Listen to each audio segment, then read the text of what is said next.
Hello दोस्तों। तो हम लोगों ने एक्सरसाइज नंबर बी तक कर लिया था और मैंने आपको बताया था कि अगली वीडियो में हम लोग उपसमुच्चय के बारे में पढ़ेंगे। ठीक है, तो उपसमुच्चय क्या होता है उसके बारे में मैं आपको बता रहा हूँ। देखो मैंने लिख रखा है थोड़ा सा। अगर देखो मान लो हमारे पास में दो सेट हैं ए और बी। ठीक, तो ए बी का उपसमुच्चय होगा, इसे इंग्लिश में कहते हैं सबसेट। ए बी का उपसमुच्चय होगा यदि चलो मैं लिख देता हूँ यदि। देखो यहाँ पर मैं लिख देता हूँ, आप नोट करके लिख लेना वरना लिखी हुई है बात। ए बी का उपसमुच्चय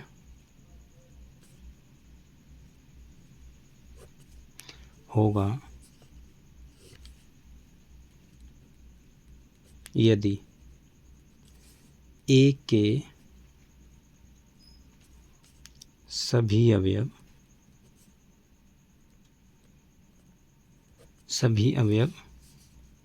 बी में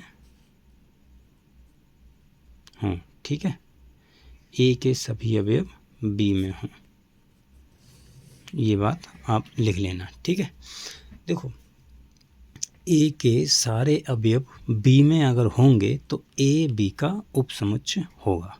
ठीक, और इसे प्रदर्शित कैसे करते हैं? इसे प्रदर्शित करने का तरीका ये है, ए सबसेट ऑफ बी, ए उपसमुच्चय ऑफ बी। और इसे पढ़ते कैसे हैं? ए उपसमुच्चय बी। देखो एग्जाम्पल मैंने लिखा है, एग्जाम्पल जैसे देखो ए में कितने एलिमेंट है? 1 2 3 4 5 6 7 और बी में कितने? 1 से लेके 10 तक। ठीक, तो देखो ए के सारे अवयव बी में हैं, लेकिन आप कहोगे कि बी में तो 3 एलिमेंट ज़्यादा भी हैं, 8 9 10। तो ज़्यादा हो तो उससे कोई फ़र्क नहीं पड़ेगा। ठीक है, ज़्यादा हो सकते हैं लेकिन कम नहीं होंगे। ठीक, और बराबर भी हो सकते हैं, बराबर भी होंगे तब भी ये उपसमुच्चय ही होगा। ठीक है, लेकिन कम नहीं होंगे। तो यहाँ पर देखो ए के सारे अवयव बी में हैं तो ए बी का उपसमुच्चय है, बात ख़त्म, बस इतना ऐसा ही है। ठीक है, इसे ऐसे लिखते हैं ए सबसेट ऑफ बी, ए उपसमुच्चय ऑफ बी। इसे पढ़ते हैं ए उपसमुच्चय ऑफ बी और इसका चिन्ह साइन होता है, ये चिन्ह होता है ये वाला, इस टाइप का। ठीक है, इन जनरल देखो ये जो कंडीशन है इसको ध्यान में रखना, ये वाली। देखो ए सबसेट ऑफ बी, इसका मतलब होता है कि जो ये चिन्ह होता है ना, इसका मतलब है कि ये होगा तब ये वाली साइड सही होगी और ये वाली साइड सही होगी तब ये वाली साइड भी सही होगी। मतलब दोनों तरफ से सही है, ये सही है तो ये भी सही है, ये सही है तो ये भी सही है। इसका मतलब देखो मैंने भी बताया कि ए सबसेट ऑफ बी है, यानी ए के सारे अवयव, एक्स ए के अवयव हैं, कोई सा भी अवयव हो सकता है, वो अगर ए में है तो बी में भी होंगे। इसका मतलब ये हुआ। ठीक है, तो ये हो गया हमारा उपसमुच्चय। ठीक है, इसके बाद में देखो मैं एक एग्जांपल और ले लेता हूँ ताकि अच्छे से क्लियर हो जाए। ठीक, जैसे हमारे मान लो बी हमारे पास में कोई सेट है, जैसे एक्स, सच दैट एक्स क्या है? कोई सम संख्या है, सम संख्या। ठीक है, ये ए सेट है और बी, और ये हमारे पास में ए है, इसमें दिया एक्स और x बराबर 2 की पावर n, जहाँ n क्या है? जहाँ n धन पूर्णांक है, धन पूर्णांक है, ये कोई सेट है। तो पूछ रहे हैं बताओ कि ए बी ए का सबसेट है या ए बी का सबसेट है, ये पूछा कि कौन सा किसका सबसेट है। ठीक है, और सबसेट का देखो मतलब उपसमुच्चय का सिंपल आप ये समझो कि मैं देखो एक सिंपल बता रहा हूँ इधर से, अभी वो सवाल करेंगे हम। जैसे देखो ये ए है और बी है। ठीक, तो अगर मान लो ए और बी, मान लो ए बी का सबसेट है।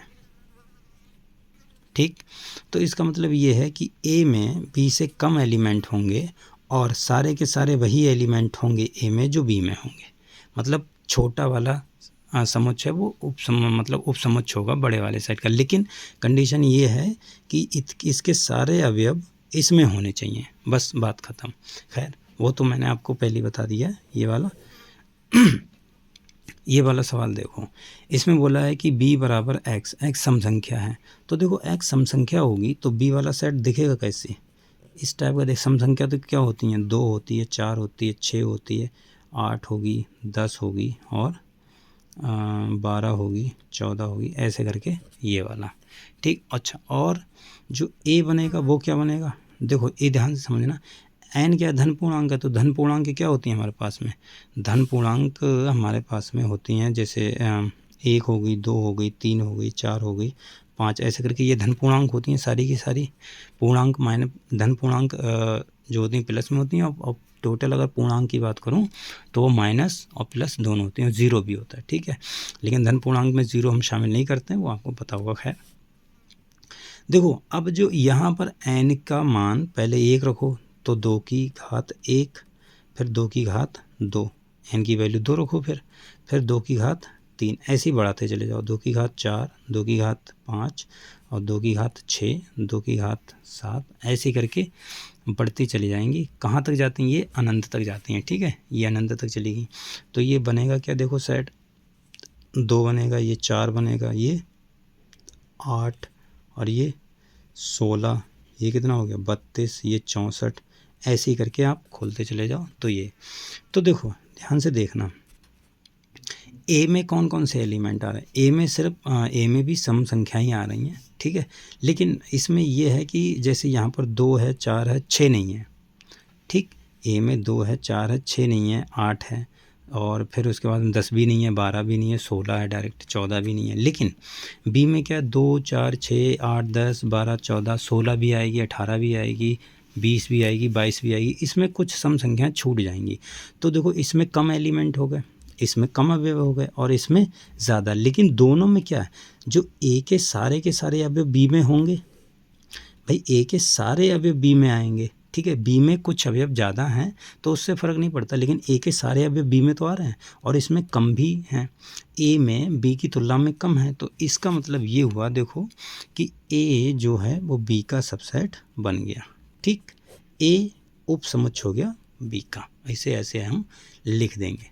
क्लियर, ये बात मेरे ख्याल से समझ में आ गई होगी।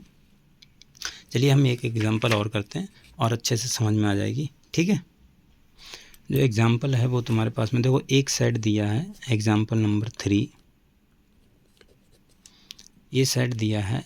सेट ऐसा है कुछ जैसे ए कोई समुच्चय दिया है जिसमें दिया है 1, 2, 3, 4 और 5, 6, ऐसे करके ये दिए हैं। ठीक है, ये हमारे पास में कोई ए उपसमुच्चय है। अच्छा, इसके बाद में बी दिया है, बी हमारे पास में 1, 3, 5 और 5 के बाद में 7 है और 9 है और 11 है, ऐसे करके। ठीक है क्या एक चीज़ आपको दिख रही है, देखो यहाँ पर ए जो समुच्चय ए है उसमें 1, 2, 3, 4, 5, 6, 7, 8, 9 सारे के सारे कैसे हैं, प्राकृतिक संख्याएं हैं। भाई नेचुरल नंबर का यही सेट होता है, प्राकृतिक संख्याओं का, 1, 2, 3, 4, 5, 6, 7, 8, 9, 10, 11। ठीक है, लेकिन इसमें बी में देखो, इस बी में कैसी हैं, सिर्फ और सिर्फ विषम संख्याएं हैं, 1 है, 3 है, 5 है, 7 है, 9 है, 11 है। तो देखो इसमें यहाँ पर कम अवयव किस में है, कम अवयव भाई यहाँ पर बी में है, क्योंकि ए में तो सारे के सारे 1 से स्टार्ट होने वाले सम विषम सभी नंबर आएंगे, लेकिन बी में क्या है, सिर्फ और सिर्फ विषम संख्याएं हैं। ठीक है, तो यहाँ पर कम किस में होगा, कम बी में हो गए। तो इस स्थिति में जो बी है, बी में कम है, और ए में देखो बी के सारे अवयव ए में हैं, कम भी हैं, और जो ए में है वो सारे अवयव हैं। ठीक है, बी के सारे अवयव ए में हैं, तो बी ए का सबसेट हो गया यहाँ पर। समझ में आई बात, बी ए का उपसमुच्चय हो गया। ठीक है, बी के सारे अवयव ए में हैं।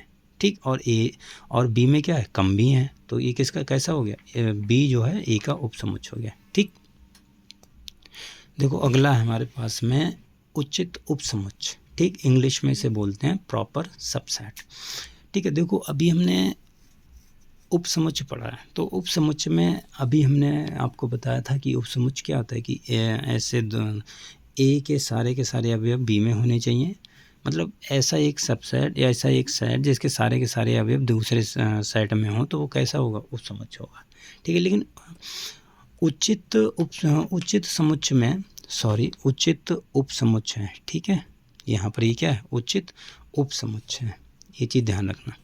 उचित उपसमुच्चय में क्या होता है कि जैसे हमारे पास में दो सेट हैं ए और बी, यदि ए बी का उपसमुच्चय होगा तो ए के सारे अवयव बी में तो आएंगे ही, लेकिन यहाँ पर कंडीशन ये एक्स्ट्रा है कि बी में एक एलिमेंट एक कम से कम एक अवयव तो ज़्यादा होगा ही।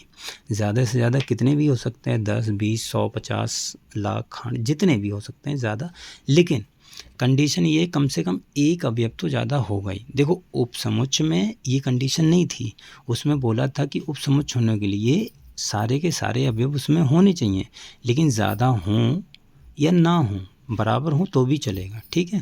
वो वहाँ पर कंडीशन नहीं थी कि ज़्यादा ही होने चाहिए, उसमें बराबर हो तब भी ठीक है, तब भी कोई दिक्कत नहीं है। लेकिन इसमें क्या है, इसमें अगर ए बी का उपसमुच्चय होगा तो बी में कम से कम एक अवयव तो ज़्यादा होगा ही, ठीक। तो ये इस प्रकार से ये इसका क्या बन जाएगा, उपसमुच्चय, जैसे अभी हमने एग्जाम्पल लिया था। और हाँ, इसे देखो डिनोट कैसे करते हैं, नोटेशन इसका ये है कि ए उपसमुच्चय ऑफ बी, यहाँ उसमें देखो यहाँ पर बराबर का चिन्ह था, लेकिन इसमें ये नहीं लगेगा क्योंकि इसमें क्लियर है कि बी में ज़्यादा ही अवयव होंगे ए से। ए के सारे अवयव बी में तो होंगे, लेकिन बी में कम से कम एक अवयव तो ज़्यादा ही होगा, ठीक है। तो ये इसका क्या बन गया, उपसमुच्चय बन गया। समझ में आया, ठीक है। एग्जाम्पल अभी हमने लिया था कि जैसे ए में ए है कोई हमारे पास में सेट, ठीक है। ए हमारे पास में है 1, 3, 5, 7, 9, 11 ऐसे करके, ये विषम संख्याओं का लिया था अभी हमने।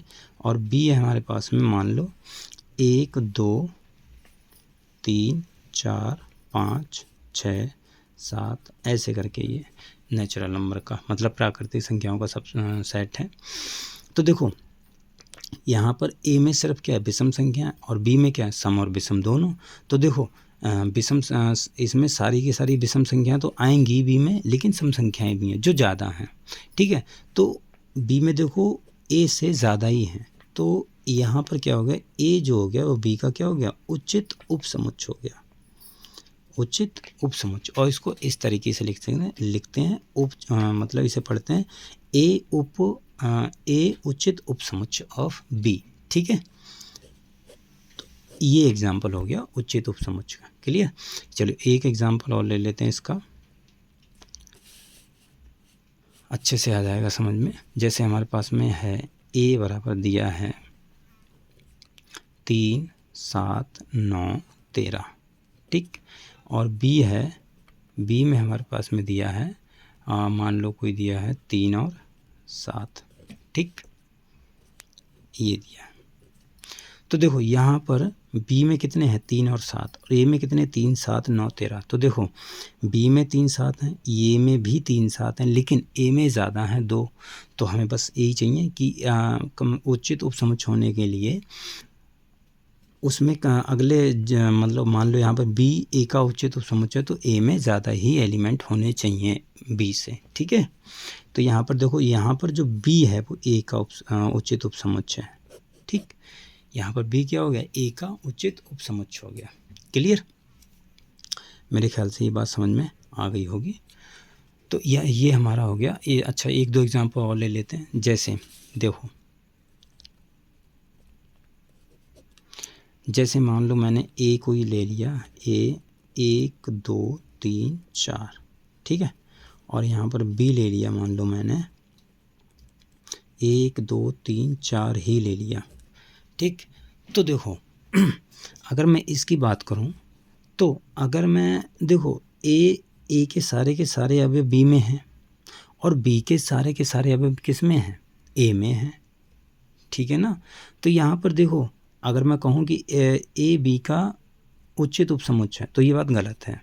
अगर मैं बोलूँ ए बी का उचित उपसमुच्चय, तो ये बात कैसी है, ये बात गलत है। क्यों? क्योंकि देखो ए के सारे अवयव बी में तो हैं, लेकिन मैंने क्या बोला था, उचित उपसमुच्चय होने के लिए बी में या जिसका उचित उपसमुच्चय हो उसमें कम से कम एक अवयव तो ज़्यादा होना ही चाहिए। यहाँ पर देखो बराबर बराबर है, ठीक है। हाँ, यहाँ पर तो हाँ, ए इसलिए इसका उचित उपसमुच्चय नहीं होगा। लेकिन अगर मैं बात करूँ कि ए इसका सबसेट है, हाँ ये इसका सबसेट है, मतलब उपसमुच्चय है। और अगर मैं इसको ऐसे भी लिख सकता हूँ कि भाई बी भी ए का उपसमुच्चय है। भाई बात तो दोनों सही है ना, कि ए बी का उपसमुच्चय है और बी ए का उपसमुच्चय है। जब ये दोनों एक दूसरे के उपसमुच्चय होते हैं तो वो कैसे होते हैं, देखो बराबर बराबर, दोनों बराबर समुच्चय होते हैं। ये बात मैंने आपको पहले ही बता रखी है कि यदि ए बी का उपसमुच्चय हो और बी ए का उपसमुच्चय हो तो वो दोनों कैसे होते हैं, बराबर होते हैं। अगर नहीं बताई तो आप इसको समझ लो कि अगर ऐसा हो तो वो दोनों कैसे होंगे, बराबर होंगे। यहाँ पर हमको दिख भी रहा है कि ये दोनों कैसे हैं, बराबर हैं। ठीक है, देखो एक एग्जाम्पल, मैं आखिरी एग्जाम्पल और ले लेता हूँ। तो आखिरी एग्जाम्पल ये कि ए बराबर कितना है, 0 और 3 है, और बी बराबर कितना है, 0 1 3। तो देखो यहाँ पर अगर मैं बोल रहा हूँ, देखो ए में कितने 0 और 3, बी में कितने 0 3, एक ज़्यादा भी है बस। ठीक है, तो ए बी का क्या हो गया, उचित उपसमुच्चय हो गया, क्योंकि ए के सारे अवयव इसमें हैं बी में, और बी में एक ज़्यादा भी है। ठीक है, तो एक ए ही हमें चाहिए, कम से कम एक तो ज़्यादा हो। तो यहाँ पर क्या होगा, ए बी का उचित उपसमुच्चय हो गया। ठीक है, मेरे ख्याल से अब क्लियर हो गया होगा कि उचित उपसमुच्चय क्या होता है। ठीक है, इंग्लिश में इसे बोलते हैं प्रॉपर सबसेट। ठीक है, देखो ये 2 पॉइंट हैं जो बहुत इम्पोर्टेंट हैं, इनको मतलब महत्वपूर्ण है, आप इनको ध्यान में रखना। ठीक है, देखो रिक्त समुच्चय, ये जो पहला पॉइंट है रिक्त समुच्चय। रिक्त समुच्चय प्रत्येक समुच्चय का उपसमुच्चय होता है। ठीक है, इसको देखो रिक्त समुच्चय अभी हमने पढ़ा था, हम पढ़ चुके हैं रिक्त समुच्चय क्या होता है। रिक्त समुच्चय क्या होता है, फाई, मतलब जिसमें कोई भी एलिमेंट ना हो, या इसको हम ऐसे प्रदर्शित करते हैं करली ब्रैकेट से। ठीक है, ये हमारे पास में क्या होता है, रिक्त समुच्चय जिसमें कोई भी अवयव नहीं होता है। अब मान लो ए बराबर हमें दिया है 5 और बी बराबर मान लो दिया है, मान लिए 1 और 2, दो ही है, ये दो सबसेट दिए हैं, 2 सेट दिए हैं। तो देखो अब इसमें रिक्त समुच्चय में कोई अवयव तो होता नहीं है, तो अब इसमें कितने, 2 अवयव हैं भाई, इसमें कितने 2 अवयव। तो ये इसमें जब कोई अवयव नहीं है तो ये हर किसी का क्या बन जाता है, उपसमुच्चय बन जाता है। रिक्त समुच्चय हमेशा किसी समुच्चय का अवयव मतलब उपसमुच्चय होता है, बस ये बात ध्यान रखना। ठीक है, रिक्त समुच्चय के लिए। अच्छा, दूसरा पॉइंट क्या है कि प्रत्येक समुच्चय स्वयं का उपसमुच्चय होता है। देखो इसके लिए ध्यान से समझो, जैसे हमारे पास में ये दिया है 1 2 3, ये कि कोई हमारे पास में समुच्चय दिया। अब बोल रहा है कि प्रत्येक समुच्चय स्वयं का मतलब खुद का उपसमुच्चय होता है। तो हाँ, ये बात ठीक है कि भाई अगर ये कोई ए सेट है तो मान लो ए ही 2 बार लिख देते हैं इसको, 1 2 3। ठीक है, तो देखो जितने इसमें एलिमेंट है उसमें उतने इसमें हैं, तो ए क्या होगा, ए खुद का उपसमुच्चय तो होगा ही होगा। उपसमुच्चय के लिए मैंने बताया था आपको बराबर भी हो सकते हैं, तो इसमें बराबर ही है, तो इसमें कोई दिक्कत वाली बात नहीं है। बस ध्यान रखना आप इसको कि प्रत्येक समुच्चय स्वयं का उपसमुच्चय होता है, और रिक्त समुच्चय प्रत्येक समुच्चय का, हर समुच्चय का मतलब कोई सा भी समुच्चय उसका क्या होगा, उपसमुच्चय होगा। ठीक है, तो ये उपसमुच्चय हो गया। अगली वीडियो में हम लोग एक प्रमेय नंबर 4 करेंगे। इसमें प्रमेय दिए है, प्रमेय नंबर 4, तो वो बहुत इंपॉर्टेंट है, उसको आप लोग ज़रूर देखना। ठीक है, तो इस वीडियो में इतना ही, मिलते हैं अगले वीडियो में, तब तक के लिए बाय।